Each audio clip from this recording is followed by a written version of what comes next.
نحمده ونصلي ونسلم على رسوله الكريم، أما بعد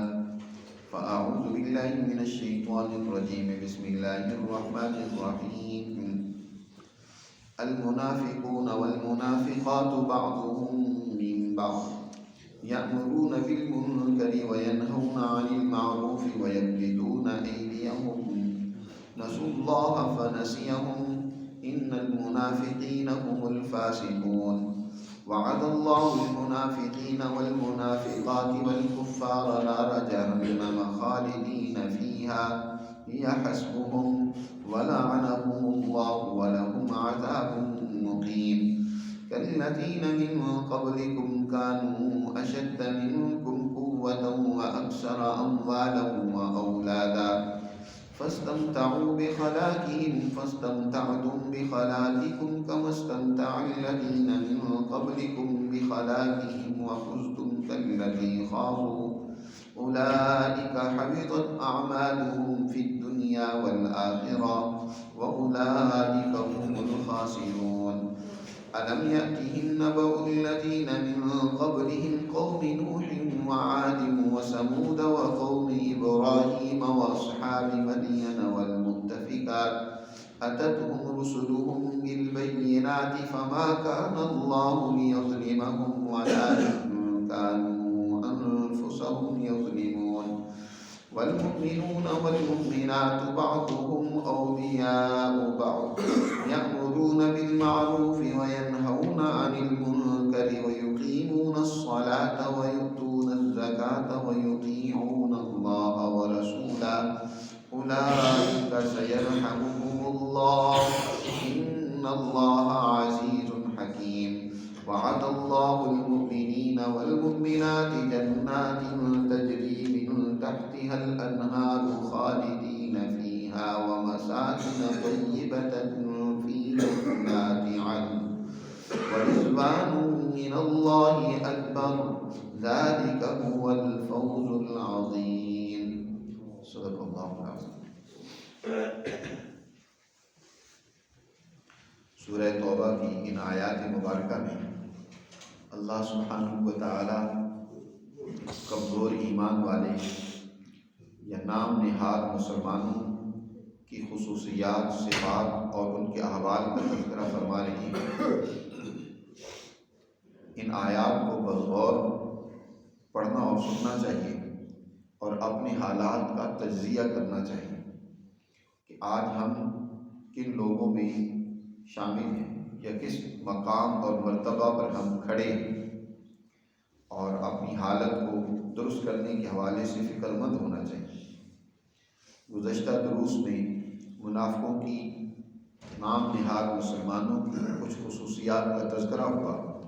یا آج کے درس میں منافقوں کے مقابلے ایمان والوں کا بھی تذکرہ ہے. سچی مسلمان جماعت، ان کی کیا خصوصیات ہیں. پہلے منافقوں کی خصوصیات ذکر کرتے ہوئے فرمایا المنافقون والمنافقات بعضهم من بعض. منافق مرد ہوں یا منافق عورتیں ہوں، ان میں سے بعض سے ہیں، یعنی سب کا ایک ہی چلن ہے، ایک ہی طرح کی روش ہے، ایک ہی طرح کے کام ہیں، چاہے مرد ہوں ان کے یا ان کی عورتوں کا بھی وہی روش ہے. کیا ان کی روش اور طریقہ کار ہے؟ قرآن نے آگے ذکر کیا کہ یأمرون بالمنکر، یہ برائی کا حکم کرتے ہیں، وینہون عن المعروف، نیکی سے لوگوں کو روکتے ہیں اور منع کرتے ہیں، ویقبضون ایدیہم، اور اللہ کے راستے میں خرچ کرنے سے اپنے ہاتھوں کو بند کر لیتے ہیں. یہ تین ان کی خصوصیات ذکر کی ہیں. ایک تو یہ کہ بجائے معروف کا حکم کرنے کے نیکیوں اور بھلائیوں کا منکر کہتے ہیں، جس کی برائی بالکل واضح اور جانی پہچانی، اس کے مقابلے میں معروف آتا ہے. تو معروف وہ جس کی اچھائی اور بھلائی جانی پہچانی ہو، سب لوگ جانتے ہیں. تو یہ بجائے اچھائی کا حکم کرنے کے برائی کی طرف لوگوں کو رغبت دلاتے ہیں. اب یہ نہیں ہے کہ واضح طور پر کوئی آدمی کسی کو کہتا ہو کہ تم جھوٹ بولو، تم کیا کرو، دھوکہ دو، تم اپنی قیادت پر اعتبار نہ کرو. یہ اس سے روکنے کا ایک طریقہ کار ہوتا ہے. ایسے ہی پراپوگنڈا کر کے اپنی قیادت اپنی پیغمبر اپنی مسلمان جماعت کی لیڈرشپ پر اعتماد سے ان کے بارے میں شکوک و شبہات پیدا کرنا، جس طرح پیچھے کی ایک صفت ذکر کی ہے کہ یہ کیا کرتے ہیں، سماعون للکذب، یہ کیا پروپیگنڈے کرتے ہیں، جھوٹ کی باتیں ادھر سے ادھر ذہنوں میں ڈالنے، شکوک و شبہات پیدا کرنے کی کوشش کرتے ہیں۔ آج ہمیں دیکھنا ہوگا کہ اگر کہیں کسی مجلس میں کوئی برائی کا تذکرہ ہو رہا ہے اور ہم اس میں شریک ہو کر مزید ذہنوں کو خراب کرنے کا باعث بن رہے ہیں، تو کہیں ہم بھی منافقت کے کسی درجے میں تو نہیں کھڑے ہوئے؟ اور اگر وہاں کسی مجلس میں برائی کی بات ہو رہی ہے تو ہمیں تو اس برائی کو روکنا چاہیے، بلکہ جو ذہنوں میں شکوک و شبہات پیدا کرنے والے ہیں ان کو روکنا چاہیے، ان کے شکوک و شبہات کو دور کرنا چاہیے۔ لیکن آج کا مسلمان بھی یہی کام کر رہا ہے جو اس دور کا منافق کرتا تھا، کہ ان کے شکوک و شبہات مزید بڑھائے جاتے ہیں۔ تو فرمایا یأمرون بالمنکر وینہون عن المعروف،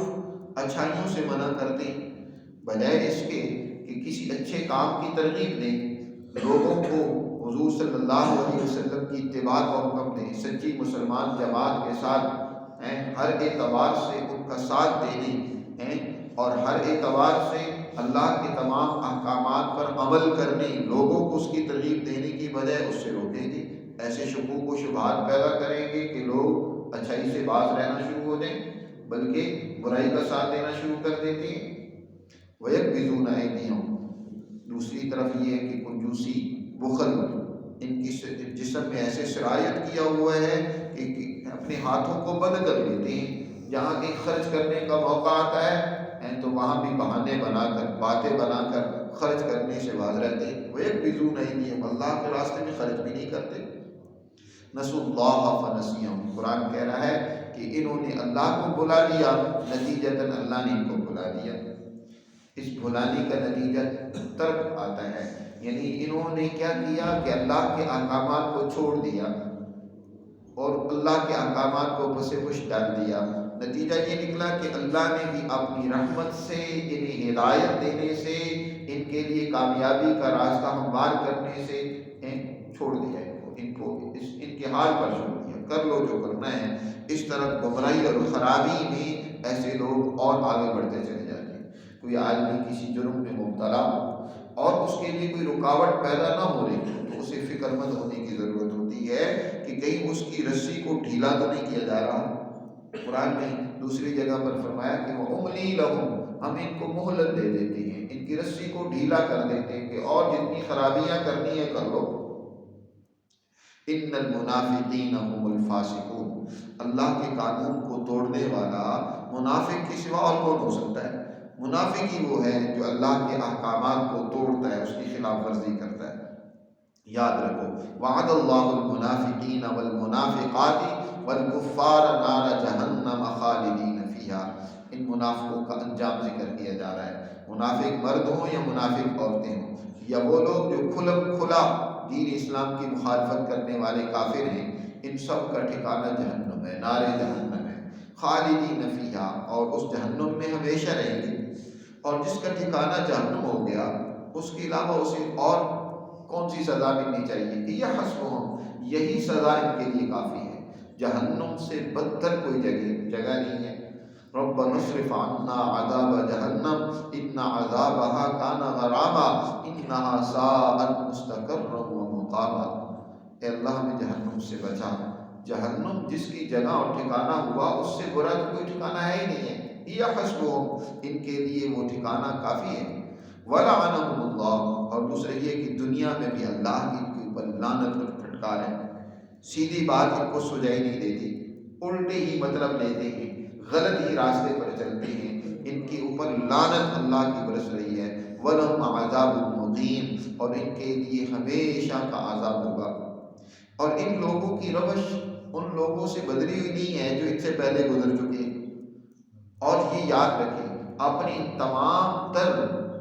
طاقت اور قوت کے ساتھ، اپنی پروپیگنڈوں کے ساتھ مسلمان جماعت کا کچھ نہیں بگاڑ سکتے۔ سچی مسلمان جماعت کو نقصان پہنچانا چاہتی ہے،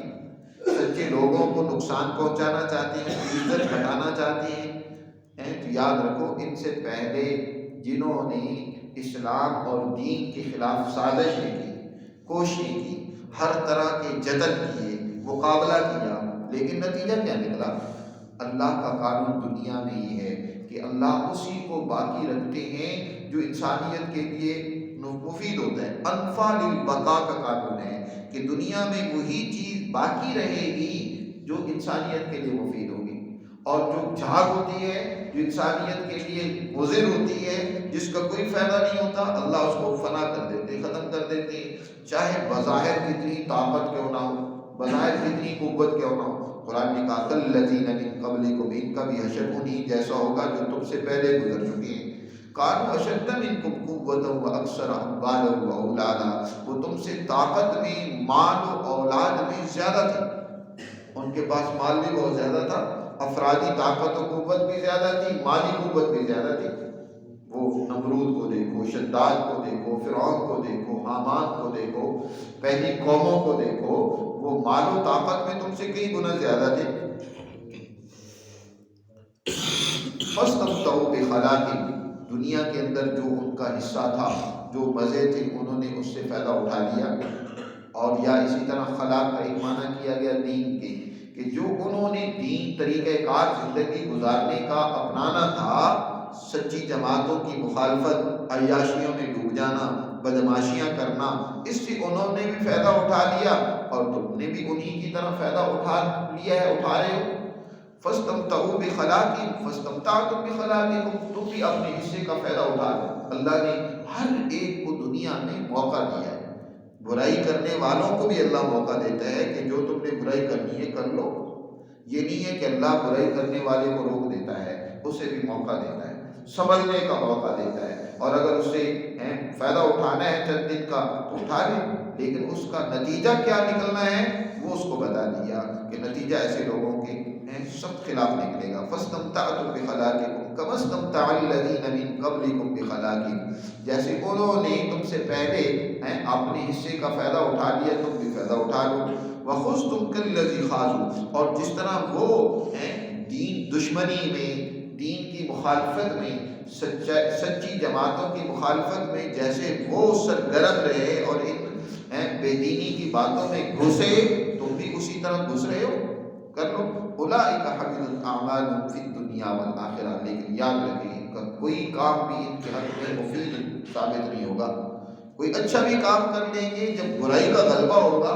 نظریہ سوچ بنیادی طور پر فاسد اور خراب ہو گئی، تو ان کا کوئی اچھا عمل بھی اللہ کے ہاں معتبر نہیں ہے۔ جی اولئک حبطت اعمالهم فی الدنیا، یہی لوگ ہیں جن کے اعمال دنیا میں بھی اور آخرت میں بھی رائے گا اور ضائع جائیں گے، ان کا کوئی شمار نہیں ہوگا، کوئی ان کے حق میں اچھا نتیجہ نکلنے والا نہیں ہے، بلکہ وَأُولَٰئِکَ هُمُ الْخَاسِرُونَ، یہی لوگ ہیں جو نقصان اٹھانے والے ہیں۔ أَلَمْ يَأْتِهِمْ نَبَأُ الَّذِينَ مِن قَبْلِهِمْ، تنبیہ کی جا رہی ہے، عبرت حاصل کرو ماضی سے، پہلی قوموں کی تاریخ سیکھو، ان سے سبق سیکھو کہ کیا ان سے پہلے قوم نوح کے واقعات و احوال ان کے سامنے نہیں ہیں، کس طرح اس قوم نے اپنے پیغمبر نوح علیہ السلام کی مخالفت کی، نتیجہ کیا نکلا کہ یہ قوم ایک بہت بڑے طوفان کے ذریعے سے غرق کر دی گئی۔ وعاد، قوم عاد سے سبق سیکھیں کہ کس طرح عادیوں نے جب اپنے پیغمبر سے دشمنی کی، رائے حق کو چھوڑا اور ان کے خلاف پروپیگنڈے کیے، تو اللہ تعالیٰ نے کس طریقے سے اس قوم عاد کو تباہ و برباد کر دیا ایک زلزلے کے ذریعے سے۔ اور اسی طرح قوم سمود و سمودا، قوم سمود کی تاریخ کو اٹھا کر دیکھو، سمودیوں نے جب حضرت صالح علیہ السلام کی اس اونٹنی کو بھی کاٹ دیا اور ان کے ساتھ دشمنی کی، تو نتیجہ کیا نکلا کہ ایک ایسی چنگھاڑ اور چیخ اور صیحہ کے ذریعے سے اس قوم کے کلیجے پھاڑ دیے گئے۔ وقوم ابراہیم، اور قوم ابراہیم کا بھی حال ذرا مشاہدہ کرو کہ انہوں نے حضرت ابراہیم علیہ السلام سے دشمنی کی، وطن سے بے وطن کر دیا، جلانے کی ترکیبیں سوچی، لیکن آخرکار نمرود کا کیا ہوا؟ اپنے لو لشکر کے ساتھ تباہ و برباد ہوا۔ حضرت ابراہیم علیہ السلام رہتی دنیا تک انسانیت کے لیے امام بن کر وہ کام کرتے ہیں اور انسانیت کو رہنمائی دیتے ہیں، لیکن دشمن کدھر گیا؟ وہ اصحاب مدین، اور اسی طرح مدین والوں کے حالات پڑھو، قوم شعیب جنہوں نے بددیانتی کی، جنہوں نے کاروبار اور تجارت میں لوگوں کو دھوکہ دیا، کس طریقے سے یہ قوم تباہ کر دی گئی، والمؤتفقات، اور ان بستیوں کے حالات پڑھو جن کو الٹ دیا گیا تھا، قوم ہود علیہ السلام کی قوم جو مجرم تھی، کس طریقے سے ان کی بستیوں کو تہ و بالا کر کے تباہ کر دیا گیا۔ اتتہم رسلہم بالبینات، ان کے بعد ان کے رسول واضح نشانیاں لے کر آئے، واضح تعلیمات لے کر آئے، لیکن انہوں نے ان کی بات کو نہیں سنا، مخالفت کی۔ فما کان اللہ لیظلمہم، نتیجہ وہ نکلا جو نکلنا تھا۔ لیکن دیکھو اللہ کسی پر ظلم نہیں کرتا، نا انصافی اللہ کے ہاں نہیں ہے، اللہ نے ان پر ظلم نہیں کیا، ولیکن کانوا انفسہم یظلمون، یہ اپنے اوپر خود ہی ظلم کرنے والے تھے۔ نبی کریم صلی اللہ علیہ وسلم نے ارشاد فرمایا تم بھی پہلوں کے راستے پر چلو گے، لتتبعن الیہود والنصارى، تم بھی پہلی قوموں کی نقش قدم پر چلو گے۔ جیسے ایک رات دوسری رات کے بالکل مشابہ ہوتی ہے، دن کے ساتھ مشابہ ہوتا ہے، یا جیسے جوتا جوتے کے ساتھ مشابہ ہوتا ہے، اسی طرح تم بھی ان کے نقش قدم پر چلو گے، تم بھی ان کے طریقہ کار اختیار کرو گے۔ ان میں سے کوئی ایسا ہوا تھا جو کسی گوہ کے سوراخ میں داخل ہوا تو تم بھی اسی میں داخل ہو، تم بھی وہ کرو گے۔ حضور صلی اللہ علیہ وسلم نے تنبیہ فرمائی کہ اپنے آپ کو ان کی روش سے بچاؤ، کہ یہ وہ لوگ ہیں کہ جنہوں نے اپنی جانوں پر خود ظلم کیے، غلط راستے اختیار کر کے، پھر اس کے نتیجے میں تباہ و برباد ہوئے۔ ان کے مقابلے میں وہ لوگ ہیں جو دل و جان سے اللہ کی تعلیمات کو ماننے والے ہیں، یقین رکھتے ہیں، ان کا نظریہ اور عقیدہ درست ہے، عمل بھی ٹھیک ہے، جس کو مومن کہا جاتا ہے۔ تو مومن مرد ہوں یا مومن عورتیں، والمؤمنون والمؤمنات بعضهم اولیاء بعض، یہ ایک دوسرے کے مددگار ہوتے ہیں، نیکی کے کاموں میں ایک دوسرے کی مدد کرتے ہیں۔ یامرون بالمعروف، نہ صرف یہ کہ ایک دوسرے کے مددگار ہیں، فرمایا اولیاء بعضهم اولیاء بعضهم اولیاء بعض، یہ ایک دوسرے کے مددگار ہیں۔ مومن کیا ایک دوسرے کی ہر اعتبار سے مدد کرتا ہے، اس کا سپورٹر ہوتا ہے سچا مومن۔ منافق جو ہوتے ہیں وہ ایک ہی طرح کی چال چل رہے ہوتے ہیں، یعنی ایک دوسرے کی مخالفت بھی ہوتی ہے اور اسی طرح عام لوگوں میں بھی برائی پھیلانے کی کوشش کرتے ہیں۔ لیکن نبی کریم صلی اللہ علیہ وسلم نے ارشاد فرمایا المؤمن کالمؤمن کالبنیان، مومن کے لیے ایسے ہوتا ہے جیسے دیوار ہے، یشد بعضہ بعضا، دیوار کی ایک اینٹ دوسری اینٹ کے لیے مضبوطی کا باعث بنتی ہے۔ آپ صلی اللہ علیہ وسلم نے انگلیوں میں ڈال کر ایسے جیسے کہ ہاتھ ایک دوسرے ہاتھ میں گھس جاتا ہے اور ایک مٹھی بن جاتی ہے، اسی طرح فرمایا مومن کے لیے کالبنیان ہے۔ اگر ایک مومن کو کوئی تکلیف اور پریشانی پہنچتی ہے تو باقی مومن اس کا مداوا کرتے ہیں، اس کی سپورٹ کرتے ہیں، مدد کرتے ہیں، نیکی کے معاملے میں ایک دوسرے کی مدد کرتے ہیں، کوئی برائی میں مبتلا ہو رہا ہوتا ہے تو اسے بچانے کی کوشش اور فکر کرتے ہیں۔ مومن کی شان یہ ہے۔ حضور صلی اللہ علیہ وسلم نے ارشاد فرمایا ایسے ہی اشتقا کلو، جیسے ایک جسم ہوتا ہے، کل جسد الواحد، جسم کے کسی ایک حصے کو تکلیف ہو تو باقی حصہ چین میں نہیں ہوتا، سر میں درد ہو تو پورا جسم بے چین ہوتا ہے، اور اسی طرح اگر کسی کو بخار لاحق ہے تو کسی ایک عضو کی خرابی سے بخار ہو رہا ہے لیکن پورا جسم اس میں جل رہا ہوتا ہے، پورا وجود اس کے اندر مبتلا ہوتا ہے۔ فرمایا اسی طرح مومن جو ہے وہ مومن کے لیے کل جسد الواحد ہوتے ہیں، ایک جسم کی طرح ہوتے ہیں، ایک دوسرے کی مدد کرتے ہیں، ایک دوسرے کے ساتھ تعاون کرتے ہیں، یأمرون بالمعروف، وہ نیکی کا حکم کرتے ہیں، وینہون عن المنکر، اور برائی سے منع کرتے ہیں، روکتے ہیں، ویقیمون الصلاۃ، وہ اللہ کی حضور اپنی بندگی اور اطاعت نماز کی صورت میں ظاہر کرتے ہیں، نماز کا نظام قائم کرتے ہیں۔ صرف یہی نہیں، اپنی بندگی کا اللہ کی حضور اظہار کرتے ہیں بلکہ اللہ کی مخلوق پر رحم بھی کرتے ہیں کہ وَيُؤْتُونَ الزَّكَاةَ، وہ زکوٰۃ ادا کرتے ہیں، وَيُطِيعُونَ اللَّهَ وَرَسُولَهُ، اللہ اور اس کے رسول کی مکمل اطاعت اور فرمانبرداری کرتے ہیں، اپنی مرضی سے یہ اعمال نہیں کرتے بلکہ رسول اللہ صلی اللہ علیہ وسلم کی اطاعت کرتے ہیں۔ جیسے رسول اللہ صلی اللہ علیہ وسلم نے تعلیم فرمایا صلوا کما رأیتمونی، نماز بھی ایسے پڑھو جیسے میں پڑھتا ہوں، توضؤ، وضو ایسے کرو کہ وضوئی، جیسے میرا وضو ہے، جس طرح میں وضو کرتا ہوں، اسی طرح آپ صلی اللہ علیہ وسلم نے عبادات میں ہی نہیں بلکہ آپ صلی اللہ علیہ وسلم نے معاملات میں جو طریقہ سمجھایا، سیاست کا جو طریقہ تعلیم فرمایا، جس طریقے سے آپ صلی اللہ علیہ وسلم نے مسلمانوں کے لیے ایک نظام بنایا، اس طرح مسلمان حضور صلی اللہ علیہ وسلم کی ان تمام زندگی کے امور میں اطاعت کرتے ہیں۔ آج مسلمان میٹھی سنتوں میں تو اطاعت کرتا ہے، جہاں کچھ قربانی دینے کی بات آتی ہے، حضور صلی اللہ علیہ وسلم نے تو زندگی بھر، آپ صلی اللہ علیہ وسلم نے بیت المال سے اپنی ضرورت سے زائد کبھی نہیں دیا، بلکہ اتنا لیتے تھے کہ ایک وقت کھانے کے لیے دوسرے وقت میں آپ صلی اللہ علیہ وسلم بھوکے ہوتے، کھانے کے لیے کچھ میسر نہ ہوتا۔ آپ کے ازواج مطہرات نے بھی حضور صلی اللہ علیہ وسلم سے درخواست کی کہ اللہ کے رسول اب تو خوشحالی ہے، سب تمام مسلمانوں کو اللہ نے خوشحالی دی ہے اور سب گھرانوں میں بیت المال کے ذریعے سے وظائف پہنچتی ہیں، ان کی مدد ہوتی ہے، لیکن ہمارا گھرانہ تو یہ ہے کہ مہینہ مہینہ گزر جاتا ہے سوائے ان دو سیاہ چیزوں کے اور کچھ نہیں ہوتا ہمارے پاس، کھجور ہے یا زمزم کا پانی ہے، کئی کئی دن فاقے ہوتے ہیں۔ تو حضور صلی اللہ علیہ وسلم نے فرمایا تم دنیا چاہتی ہو تو پھر ٹھیک ہے، میں تمہیں چھوڑ دیتا ہوں، جتنی تم دنیا باقی مسلمانوں کو ملتی ہے تمہیں بھی ملے گی، اور اس طریقے سے تم زندگی گزارو، اگر تم اللہ اور اس کے رسول کو چاہتی ہو تو پھر تو اسی طرح تکلیف کے ساتھ گزارنی ہوگی، اسی طرح تنگی کے ساتھ۔ مسلمان لیڈر انسانیت کے لیے نمونہ ہوتا ہے، پھر پیغمبر خدا انسانیت کے لیے نمونہ ہے کہ اس کی زندگی کیسی ہے۔ پھر حضرت ابوبکر ان کے جانشین بنے، کیا ہے کھانے کو کچھ میسر نہیں ہے، اتنا جتنا ایک مزدور لیتا ہے اس کا حق ہوتا ہے اتنا ہی بیت المال سے لے رہے ہیں، اور یہی حال حضرت عمر فاروق رضی اللہ تعالیٰ عنہ کا ہے، یہ ان کا نمونہ ہے۔ اور آج کے حکمران بیت المال کا مال مفت دے رحم کی طرح بے رحم کی طرح خوب کھاتے ہیں، اڑاتے ہیں، عیاشیاں کرتے ہیں، اس سے اپنی دولتیں بناتے ہیں۔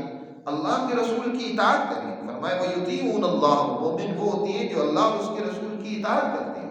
یہی لوگ ہیں اولئک سیرحمہم اللہ، اللہ ان پر یقیناً رحم کرے گا، دنیا میں ان کو عزت سے نوازے گا، دنیا میں ان کو اقتدار اور حکمرانی دے گا، ان کو غلبہ دے گا۔ ان اللہ عزیز الحکیم، کیونکہ بے شک اللہ غالب ہے، عزیز ہے، وہ اپنی اس جماعت کو غلبہ دے گا، وہ حکیم ہے، حکمت و دانائی کا مالک ہے، انہیں علم سے، حکمت سے، انہیں عقل و دانش سے نوازے گا کہ انسانیت کے لیے اس طریقے سے ترقیات کا نظام قائم کرتے چلے جائیں گے۔ اور مزید یہ تو دنیا کے اندر ہے، وعد اللہ المؤمنین والمؤمنات، اللہ نے ایمان والے مردوں اور ایمان والی عورتوں سے جنات تجری من تحتها الانہار، ایسے باغوں کا وعدہ کیا ہوا ہے جن کے اندر نہری نظام اور سسٹم جاری ہوگا، کبھی وہ خشک ہونے والے نہیں ہیں، ہر وقت ہرے بھرے تر و تازہ رہیں گے، کیونکہ ان کے اندر نہری نظام بہترین طریقے سے جاری ہے۔ خالدین فیہا، اور ان باغوں میں وہ ہمیشہ رہیں گے۔ مساکن طیبۃ فی جنات عدن، اور اسی طرح جنات عدن یعنی ہمیشہ رہنے والے باغوں میں بہت پاکیزہ رہائشیں اور مکان و محلات ان کا مسکن ہوں گے۔ اس سب سے بڑھ کر یہ کہ ورضوان من اللہ اکبر، اللہ کی رضا اور خوشنودی جو سب سے بڑی ہے وہ بھی ان کو حاصل ہوگی جب اہل جنت میں چلے جائیں گے۔ حدیث میں آتے نبی کریم صلی اللہ علیہ وسلم نے فرمایا کہ اللہ تعالیٰ فرمائے گا یا اہل الجنہ، اے جنت والو، ارضیتم، کیا تم راضی اور خوش ہو؟ وہ کہیں گے یا اللہ ما لا نرضى، کیا وجہ ہے کہ ہم راضی نہ ہوں، اتنا تو نے ہمیں کچھ دے دیا ہے جس کا ہمیں تصور بھی نہیں تھا، کسی کو بھی نہیں ملا ہوگا، اتنا تو سب کچھ مل گیا ہے، سب کچھ تو نے دے دی، ہم کیوں نہیں راضی ہوں گے؟ اللہ فرمائے گا کیا میں تمہیں اس سے بھی بڑھیا نہ دوں، اس سے بھی زیادہ اچھی چیز نہ دوں؟ کہیں گے اللہ اس سے اور کیا بڑھیا ہو سکتا ہے؟ فرمایا سنو، میں آج تم سے راضی ہوں، اب کبھی ناراض نہیں ہوں گا، میں تم سے راضی ہو چکا ہوں، اب کبھی تک تم سے ناراض نہیں ہوں گا۔ وَرِضْوَانٌ مِّنَ اللَّهِ اکبر، یہ سب سے بڑھیا اللہ کی نعمت ہوگی، اللہ کا انعام ہوگا۔ فرمایا اللہ کی رضا اور خوشنودی ان سب نعمتوں سے بڑھ کر ہے۔ ذَلِكَ هُوَ الْفَوْزُ الْعَظِيمُ، اور یہی بہت بڑی کامیابی ہے جو ایمان والوں کو نصیب ہوگی۔ تو اللہ تعالیٰ نے اس رکوع میں نام نہاد جھوٹے مسلمان جو بظاہر دکھلاوے کے مسلمان ہوتے ہیں جن کا اصل وتیرہ دنیا میں برائی، بے حیائی، خرابی، جرائم کو فروغ دینا ہوتا ہے، ان کا تذکرہ کیا۔ پھر ان کے مقابلے میں سچی ایمان والی جماعت کا تذکرہ کیا، ان کی صفات بیان کی ہیں اور ان کے کا جو انعام ہوگا اس کا تذکرہ کیا ہے۔ اللہ ہمیں سچے مسلمان جماعت میں شامل فرمائے اور ان رویوں اور اعمال کو اختیار کرنے کی توفیق دے جو اللہ کی خوشنودی کا باعث بنے۔